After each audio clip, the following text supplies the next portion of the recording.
Well, folks, we have some pretty interesting breaking news today. That's right, I wanted to get it out to you guys as quickly as possible. I am wearing my computer glasses in this video. Just wanted to let you all know, like, share, and subscribe. That's it. No, actually, this is Star Trek news, but it's not exclusively Star Trek news.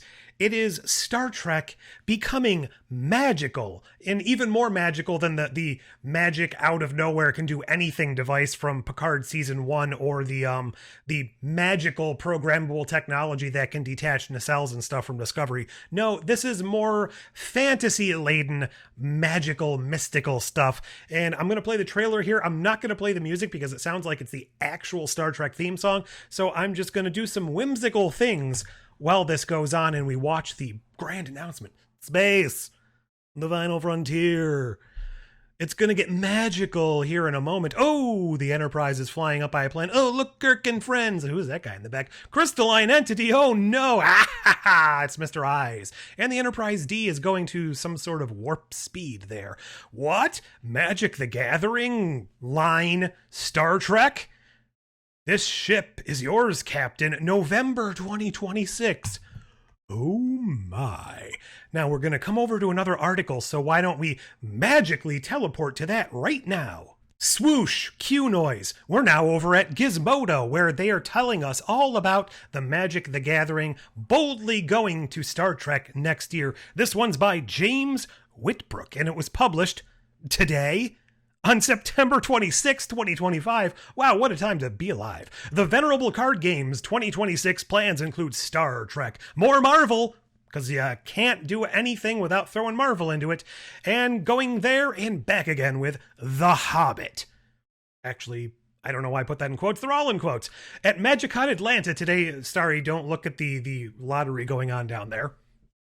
I'm covering it on my screen, not for you. At MagicCon Atlanta today, Wizards of the Coast lifted the lid on its plans for the next year of Magic the Gathering, and after the whirlwind success of Final Fantasy earlier this year...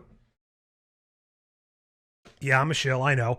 Magic the Gathering, and after the whirlwind success of Final Fantasy earlier this year, the Universes Beyond sets are not going away anytime soon. If anything, they're going further and further beyond, where no one has gone before. Love it. Love it. Absolutely good product placement there, I guess. Well, except Edge of Eternities, which definitely felt like Wizards of the Coast setting itself up for one sci-fi crossover in particular that is now officially confirmed. A Star Trek set is coming in 2026. Star Trek was just one of 7 new sets revealed for Magic's 2026 roadmap, including a mix of Universes Beyond, collaborations, and traditional Magic sets, although no doubt to the chagrin of some Magic players. Tilted in the balance of crossover sets by 4-3, here's a rundown of everything we know is coming. So coming on down here, January 2026, just in time for my birthday, Lorwyn Eclipsed. Is that some sort of cycloptic dragon horse with a solar beam? For the first time since 2008, Magic is returning to the Celtic or Celtic-inspired wilds and creepy critters of the plane of Lorwyn for a new set that sees students from the magical academies of Strixhaven venturing into the wilds in search of adventure and magic. March 2026, Secret Universes Beyond set. What can we wildly speculate that one's going to be? We've already had SpongeBob SquarePants. Bluey. It's going to be Bluey. All right. Eclipsed will be following by an as-yet unrevealed crossover set. But we won't have to wait long because October 9th, it's going to be revealed at New York Comic Con, or between the 9th and the 12th. So don't hold your breath if it's not out that first day. April 2026, Secrets of Strixhaven. Tying into the theme of Eclipsed, it's back to school in April for the second Strixhaven set. Secrets will pick up on characters and plot threads with a D, introduced in Lorwyn Eclipsed as the students that went gallivanting, love that word, return to the plane of Arcavios, where class is back in session, but after getting a taste for adventure, we'll also be exploring more of Arcavios itself outside the collegiate halls of Strixhaven Academy. Then coming down here, we get Marvel with Squirrel Girl, Marvel Superheroes in June 2026. Ooh, Dr. Doom's getting all fuzzed up. The Spider-Man set may have only just come out, but Wizards is already keen to remind you that their there's more to Marvel Comics than Peter Parker. Superheroes will broaden Magic's take on comic book superheroes with a swath of legendary heroes and villains, including the Fantastic Four, the Avengers, hopefully the BBC Avengers, the Heroes for Hire and plenty more, including Squirrel Girl. Oh man, I messed up her name. Go away, barbershop ad there. August 2026, The Hobbit. That is an interesting looking Bilbo right there. Magic returns to Tolkien after the set that in earnest really kicked off Universes Beyond as we know it in what, with, where, why, how, Tales of Middle-earth, instead of focusing on the events of the War of the Ring. However, the new set focuses on Bilbo Baggins' adventure with Thor and Oakenshield into the Lonely Mountains to confront the might of Smaug. Then, in October 2026, an actual Magic-themed thing again. After a summer of crossover events, I added the word events, it's back to the proper Magic multiverse for this climactic, mysterious set. Wizards isn't saying much at the moment other than this will pack up on the threads, pick even, tease throughout the stories of Laura when Eclipsed and secrets of Strixhaven as we follow legendary planeswalker Jace and his plans to explore the myriad realms of existence after the events of Tarkir Dragonstorm. So that's probably going to be some sort of Magic's Crisis on Infinite Earths or something. But here's what we've come to talk about today, as well as the other stuff. November 2026, Star Trek. Thanks for the diapers there next to Kirk. That's perfect branding, I suppose. Engage. Star Trek turns 60 in 2026, and it's celebrating in style with its own Magic the Gathering set. After Magic itself dipped into trick-style sci-fi for Edge of Eternities, this one feels like a no-brainer. Just how much of the franchise gets representation remains to be seen. Wizards is promising representation for the whole franchise, but after Final Fantasy leaned heavily towards 7 and 14, will it have learned its lesson? But early teasers gave us both classic Star Trek and the Next Generation. Obviously, the only two Star Treks there are, right? I thought there was more. This is actually just another ad for the thing. So that's all we really know about Star Trek. It's coming out next year. Is it going to be a full set? Is it going to be just some commander decks? I don't know right now. Hopefully we find out more as the announcements come. But Star Trek is coming to Magic. Is this exciting news to you? I am of two completely different minds on this. So for the biggest majority of my life, obviously I've been a Star Trek fan. Also, since some of my earliest formative years, I was also a Magic the Gathering name. Hence the name of my channel actually coming from a fairly underrepresented and less than well-known character from that franchise. And here's where I kind of diverge on my feelings. I am excited about this because I am a fan of both Star Trek and Magic. I haven't actively played Magic for a while, but I've still been getting into the collecting, going all the way back to like the earlier stuff. Ooh, look, a card in there. The cool stuff like this, the thing I already showed you, the comic I didn't feel like pulling out, so here's a picture I took when I actually got it a while ago. I celebrate all things Magic.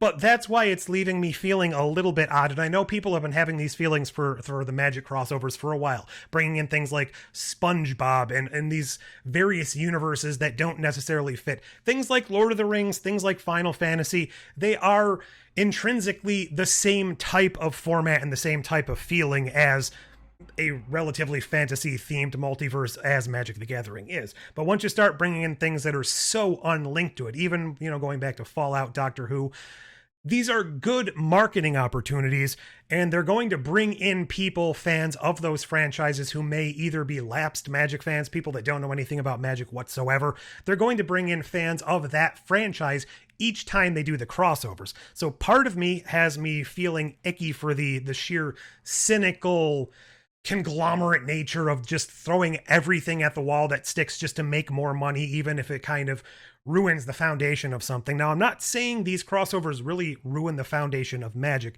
but they are very much hyping up all of the crossovers at the expense of their own universe and franchise, and that's the thing that I really grew to love about it. Sure, it was all based heavily on fantasy that came before it, and not even fantasy. So we're bringing in Star Trek right now, but some of my favorite parts of the lore of Magic, because that's part of the reason I got into it back in the early days, is every set that came out, I would pick up all the books, read them, loved all of that stuff.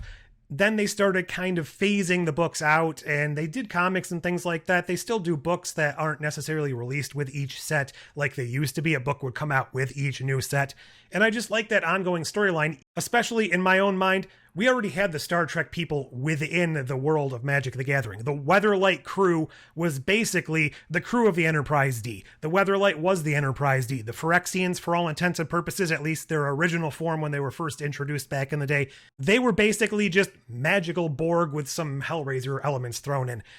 We were already playing with the elements of what Star Trek is within the world of magic, but they were developing their own stories, their own characters, and their own lore. And now to bring in Star Trek, which is so different from a realm of fantasy, just seems like it's I don't know. I don't know what's going to go on once we start throwing all of these things in there. It's basically like something I enjoyed doing as a kid, taking all of my action figures from every disparate franchise, throw in wrestling, you throw in, I don't know, a Pirates of Darkwater, you throw in a Darkwing Duck, and you throw in Dick Tracy and a Marvel superhero, and then you just have them all fall through a portal and just fight each other for no adequately explained reason. And then they all go home and learn a lesson, and then Spock shows up and says, fascinating. I don't know, was that just me? It just feels like we're losing the integrity of the very fun nature of what magic is. But I do understand not many people actually give a crap about magic for the lore that it created at this point, especially the modern day people who may not even really follow any of the old lore. Now, interestingly enough, they are still apparently developing that show over at Netflix with Terry Matalas as a showrunner. Whether or not that's going to get off the ground, I haven't really heard any news on that in probably a year at this point. So maybe some of the new characters that are actually created within Magic will gain some traction there if that comes out. I'm just of two minds here because I'm absolutely thrilled to get Star Trek Magic cards because, I mean, literally two of my favorite things in the world, but it also feels like we could be getting another set with the cool characters that I grew to love within Magic. We could do a whole Star Trek-esque block with the Weatherlight crew or something like that. I know people don't even know who they are anymore. I just know I'm waffling. I just wanted to get the news out there, and I'm of such divided feelings on it. I just wanted to see what you guys thought about this. For people that don't play Magic, it's probably like, oh, cool, I can go collect some Star Trek things in Magic cards. Assuming you can actually find them in the stores, because collecting cards these days is absolutely bonkers with all the people scalping them and throwing kids under buses so that they can buy their box and go and sell it online, and then just kind of being terrible people. Everybody's a terrible person that tries to go out and get the cards. None of the people that actually want the cards get them these days, but that's the world we live in. More specifically for Pokemon, but the same goes for Magic. It's like you go to Target, they have a limit of 2 per person, and they still never have anything in stock. Again, not the point of this video. What do you think of this news? Are you excited to see Star Trek and Magic? Do you not care about Magic? Do you not care about Star Trek? Do you think that this is undermining the integrity of something brilliant, or do you think that this is just the synergistic thing that happens when intellectual properties are bought up as an IP by a big company like Hasbro, and they start throwing everything at the wall and, you know, make as much money as they can? Like, share, subscribe, hype, join. Tell me your favorite Magic card or your favorite idea for a Star Trek Magic card. If they don't make Q a Planeswalker, I don't know what I'm going to do, but they probably won't. Leave all that down below. Until next time, I don't know, maybe it's all in the holodeck computer end program.